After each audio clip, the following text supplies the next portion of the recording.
name of God, Father, Son, and Holy Spirit. Amen. Please be seated.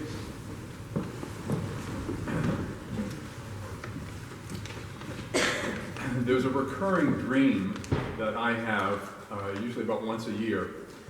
In this dream, I am in college, and I'm at the final exam of a course that I signed up for, but never went to class and never did any of the reading. I know I'm not the only one to have this particular dream. It's a common kind of dream, one in which we find ourselves in a situation that we should be prepared for and aren't. I just had the opportunity to live that dream out alive in front of you, having carefully instructed you about the versicle and response at the beginning of Lent, and totally spaced on the fact that we do the service of the morning prayer, the service of the word in Lent. So, you know, forgive me, Lord. This feeling is rooted, this dream is rooted in a deep sense of our inadequacy. Actors have this dream in which they are on stage, they don't know the play, they don't know anything about it, all we know is it's our line that we're due. But that feeling of inadequacy is one that most of us have at some point or other. But the anxiety about tests is a way it often shows up. We get it in grade school, and we never entirely shake it, most of us. But as we grow up, we learn a little differently about tests, that they're not intended purely to expose us the way we feel early on. In high school or college, you may have heard from one of your teachers that a test should be a learning experience itself. A good test doesn't simply ask you to regurgitate stuff you've memorized. It gives you an opportunity to see how the things you've been learning about come together, to connect the dots, to get a sense of the whole. What's the course really about? What are the main things the teacher's been emphasizing have to do with each other? What is it really that we're all looking at together? And most importantly, what do you make of it all? What are you able to do with it? A really good test asks you to be creative, to do something with what you've learned, to make it your own. So in the test itself, you learn something. Not just about the material you've been studying, but also about yourself, you. You learn something about who you are. You grow. It's hard work preparing for a test like that, which many people don't want to bother with, but you know, no pain, no gain. Today is the first Sunday in Lent. In our church year, Lent is the season in which we test ourselves.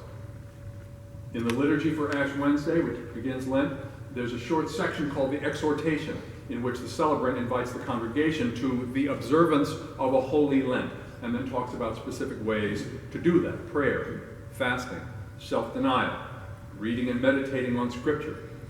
But the first practice mentioned is self-examination. That's the hallmark of the season of Lent. The basic idea is to take a good look at who we really are now, today. And as people of faith, we understand that that means who we are in relation to God. That's what defines us. Whatever avenue we choose to test ourselves in Lent, that's the real subject matter. In all of this, we find ourselves, as always, following Jesus. The gospel reading for the first Sunday in Lent is always the story of the temptation of Jesus in the wilderness by the devil. The story is in all of the first three gospels, Matthew, Mark, and Luke. And over the 3-year cycle of the lectionary, we hear from each one.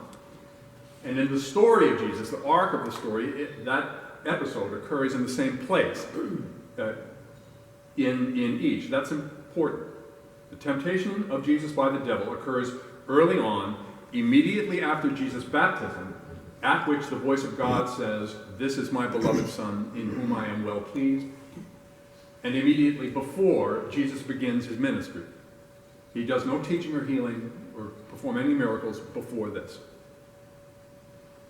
The story in Matthew begins this way, as we just heard. Jesus was led by the Spirit into the wilderness to be tempted by the devil. The Greek word here translated tempt primarily means test. So this temptation, this test, is not a punishment for something Jesus has done wrong, or a chance occurrence, or something the devil initiated. The Holy Spirit leads Jesus into the wilderness, specifically in order to be tested. It's like his final exam.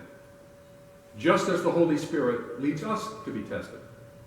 Our church invites us to test ourselves. in ways much smaller and much easier to fit into our lives than Jesus does in this story, but the basic track is the same.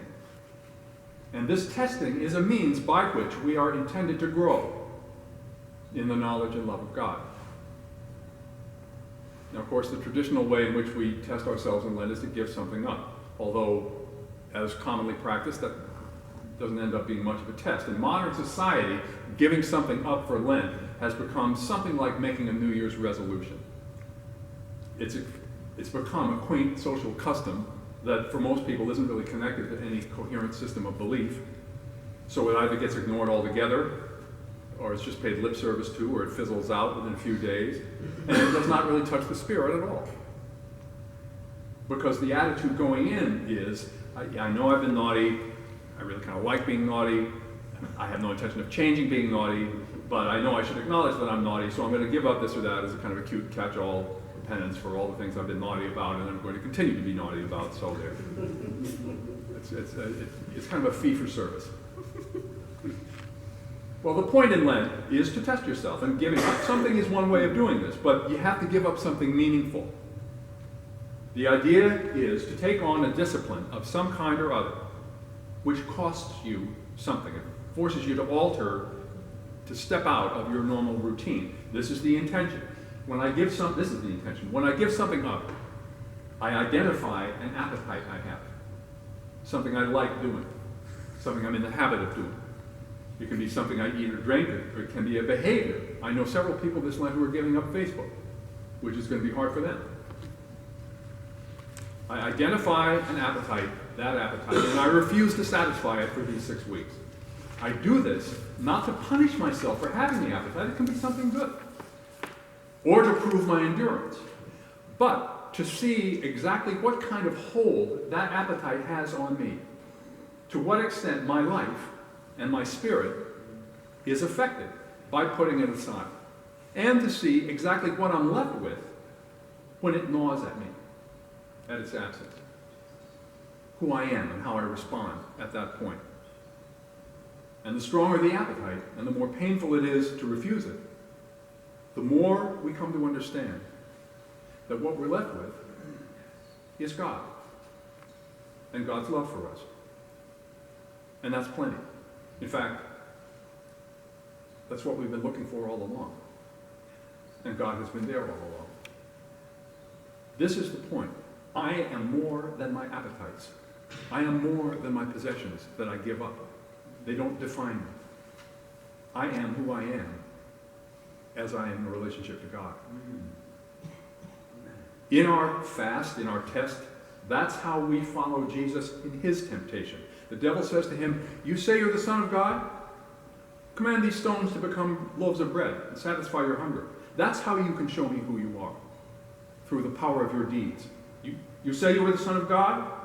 Throw yourself down from this high mountain, because the angels will save you. That's how you can show me who you are, through what others think of you.